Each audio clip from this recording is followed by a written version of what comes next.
The trade-off wars between labor and industry that began in 1911 are alive and well in the 21st century. Big money interests, with their vast financial resources, continue to create economic and legal obstacles that workers have to struggle against to be fairly compensated for workplace injuries. Workers deserve our protection and assurance that the promises made by industry in the Great Trade-off are honored. The evisceration of the Great Compromise will continue. 100 years later, we are truly at another crossroads in our national approach to workers' compensation.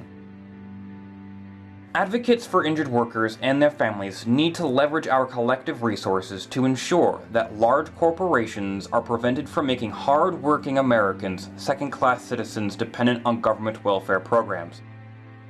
The price that the victims of the Triangle Shirtwaist Fire paid at the hands of corporate greed and lack of accountability should not be repeated, not now nor ever.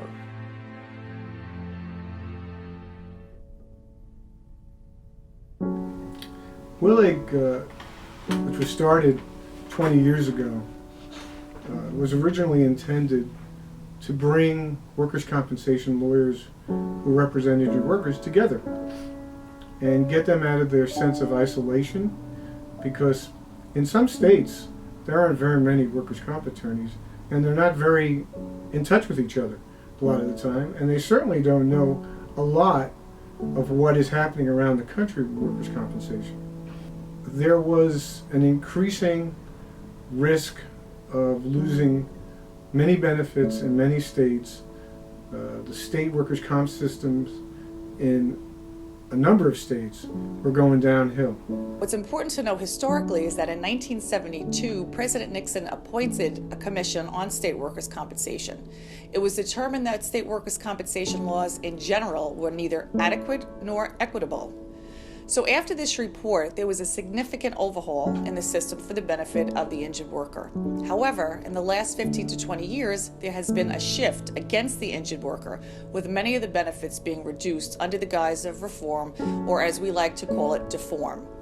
WILG is important in that it keeps ahead of the trends and prepares the states on how to address these deforms. So we formulated the idea of WILG to do a couple of things. One was to have it as an early warning system, which meant that we wanted to make sure that we could get the word to states, especially some of the smaller states that didn't have large organizations, that they were next on the list to be axed by the insurance companies. And we started to do that kind of thing. We started to travel a lot. We started to bring members in from all over the country. And slowly but surely, WILG was starting to be known as the organization that knew something that needed to be known by state workers' comp and federal workers' comp lawyers. Because it's a mammoth project, and we need to be organized and together to try to help get information about the legal system and do it across the country.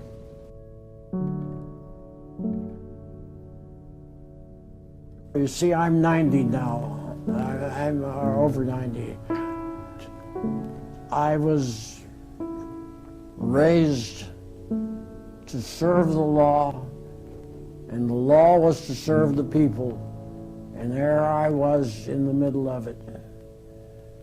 And I did my job, and I did it well, and I earned the respect of men like you and women like you. When a law decreases the remedy that an injured person has, that law no longer is in accordance with our Constitution.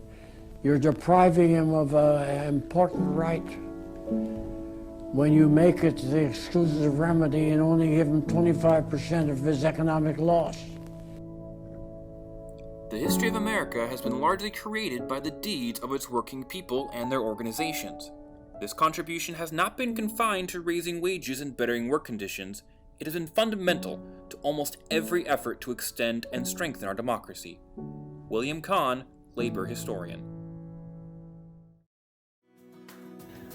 The things that I have taken from WILG, there are many intangibles, but one of the greatest things is the number of friendships I've developed over the years, because I'm now going into my 20th year as a member of the organization.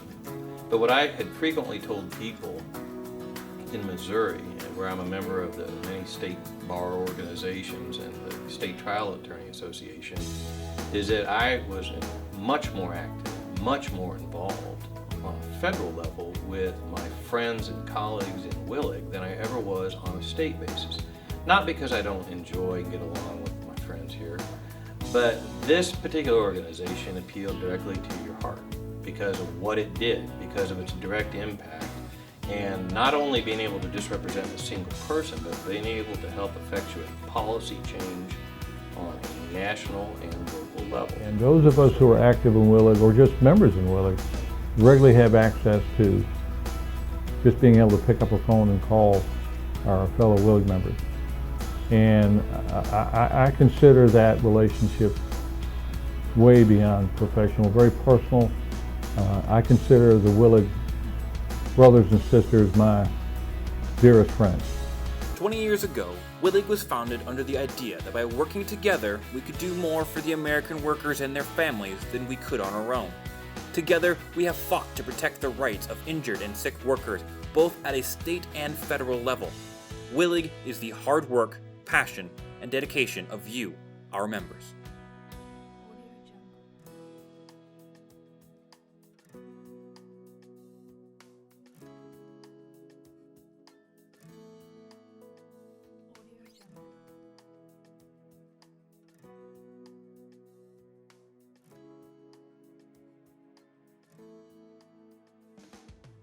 We have grown from the few founding members to over 1,000 strong, brought together by the workers we help.